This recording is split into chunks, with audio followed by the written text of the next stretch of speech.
6 XRP ETFs have launched, inflows are climbing, and the price is barely moving. That feels wrong, right? ETFs are supposed to be bullish fuel. Where's the pump? In this episode, we're going to pull that apart piece by piece. We'll look at how ETF flows really work, what's happening with XRP's supply and demand, the role of derivatives, macro headwinds, and why the story has changed even if the price hasn't yet. And there's one key dynamic almost nobody is talking about that quietly explains a lot of this. Before we start, I want you to think about something. If XRP never moved again for the next 6 months, would you hold or would you bail?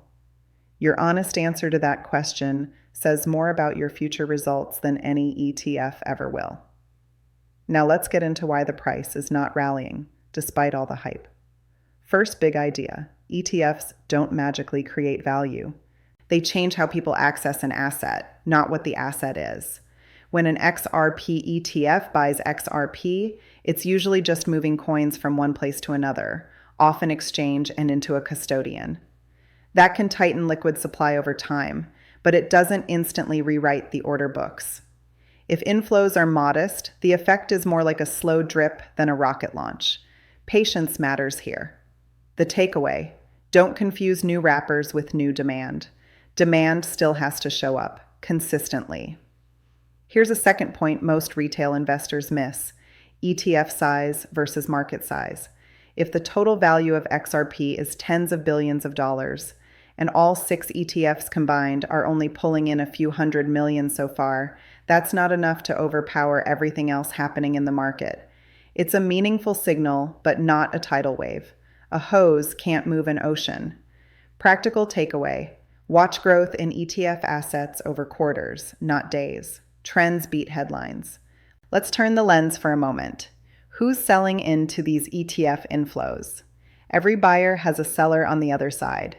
If long-term holders, exchanges, or early whales are using every ETF spike as a chance to de-risk or rebalance, price will naturally stall.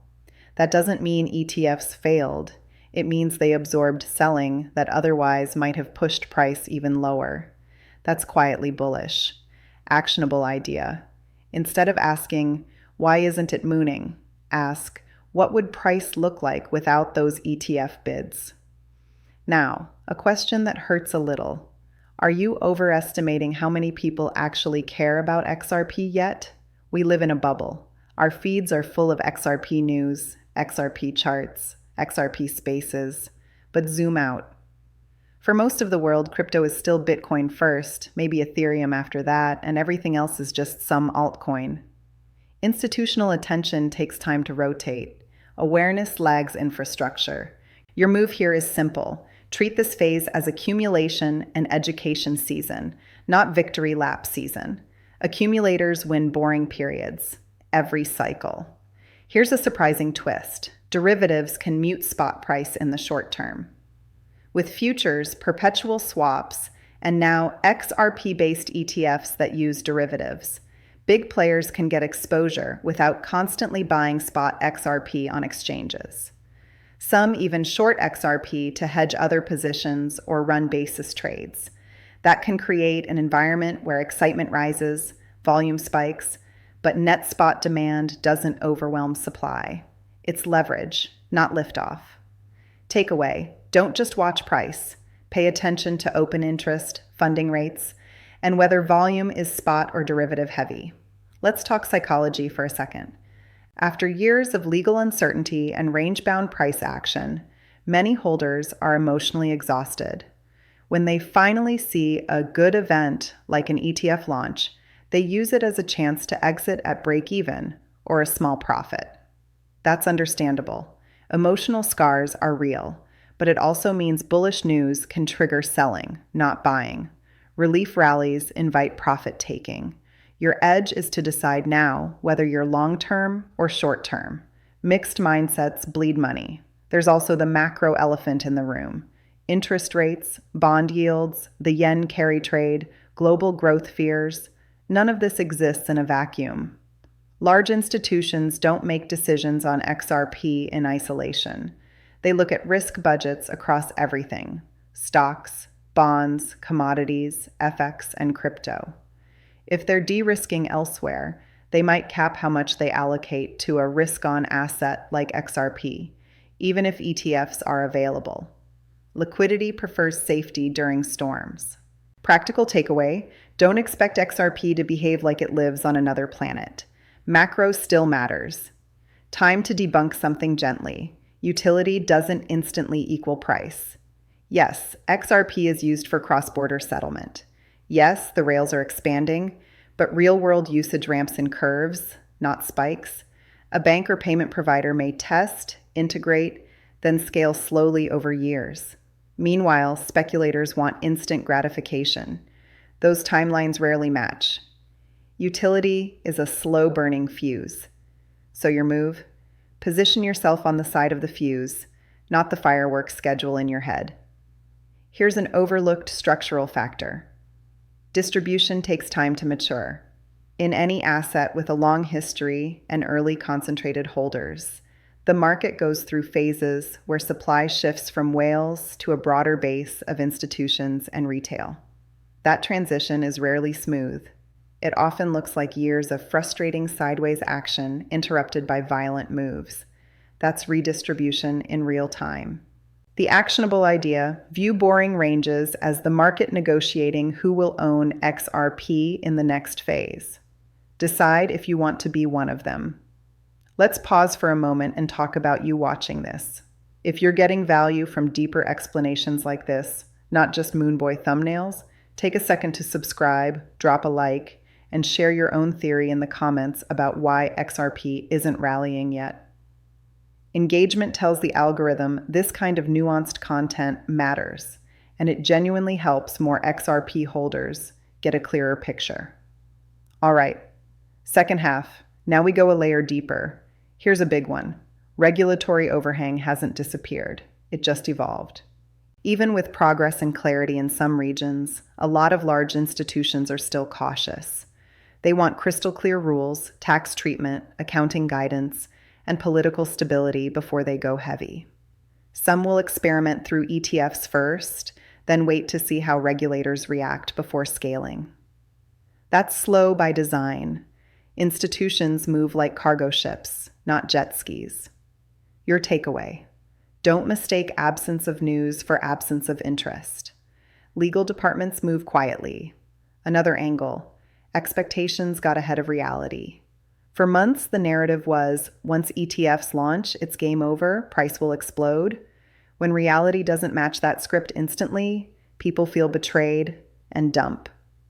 But the market didn't promise that timeline. We did. Overhyped narratives are dangerous because they turn normal consolidation into failure in people's minds. Narratives can be a trap. Actionable move. Audit your beliefs.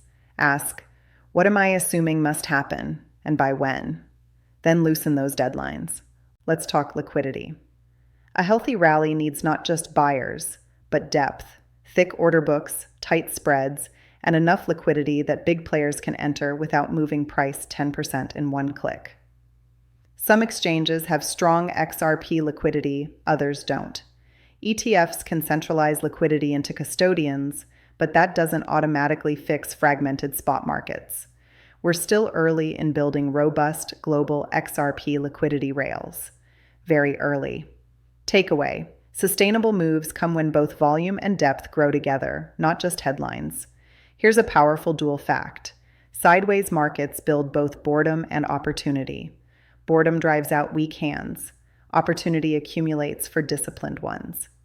Historically, many of the biggest crypto rallies started from zones everyone had emotionally written off. It's cruel, but consistent. The market rewards conviction plus patience, not attention span. Your step: decide now what price levels actually change your thesis, and which ones are just noise. Zooming back to ETFs, they are Trojan horses for adoption. Right now, flows may look small, but each ETF approval and each new product makes it easier for the next pension fund, family office, or corporate treasury to say, okay, we have a compliant path to access XRP. The real impact of that is cumulative, not instant. Infrastructure compounds. So think in layers: First access, then experimentation, then allocation. You are watching phase 1 bleed into phase 2. Don't forget about relative performance. If Bitcoin or another major asset is in the spotlight because of its own ETFs, halvings, or macro narrative, capital often rotates there first. Altcoins like XRP can lag for long periods and then suddenly catch up in violent bursts. Underperformance isn't always rejection. Sometimes it's just the rotation cycle. Markets move in seasons. Actionable lesson: instead of chasing whatever pumped last week, plan for rotations. Lag now can mean leverage later. Here's a subtle but important point. On-chain and off-chain narratives are diverging. On-chain, XRP ledger development, integrations, and experimentation continue. Off-chain, social media swings from euphoria to despair based on price alone. Those two worlds are loosely connected, but not synchronized. Builders don't time their progress to your portfolio emotions. They just keep shipping. Your edge is to track both. Watch what's being built, not just what's being bid. We also need to talk about risk management. Many people went all in on XRP expecting instant generational wealth. When that doesn't happen quickly, every dip feels like an attack, and every non-pump feels like betrayal. That's not an XRP problem. That's a portfolio construction problem. Concentration without a time horizon is gambling. Practical advice: set position sizes so that you can emotionally tolerate long periods of underperformance without panicking. So where does all this leave us? We have 6 ETFs launched, modest but growing inflows, derivatives markets expanding, macro headwinds swirling, regulatory clarity improving slowly, utility building gradually, and price mostly stuck. That's not failure, that's tension. Coiled springs look flat from the side. Your real question is not, why hasn't it moved yet? It's, am I positioned mentally and financially for when it finally does? Let's bring it home. XRP not rallying despite 6 ETF launches isn't a paradox. It's the result of offsetting forces. ETF demand versus profit-taking, macro fear versus long-term adoption, derivatives hedging versus spot accumulation, overhyped narratives versus slow institutional reality. Once you see those forces, the situation stops being mysterious and starts being manageable. Clarity is an advantage. If this breakdown helped you see things more clearly, consider stepping back from the daily noise and building a written plan. Your time horizon, your target exposure, your I was wrong conditions, and your profit-taking strategy. Plans beat emotions every time, not professional advice. Consult a qualified expert as needed.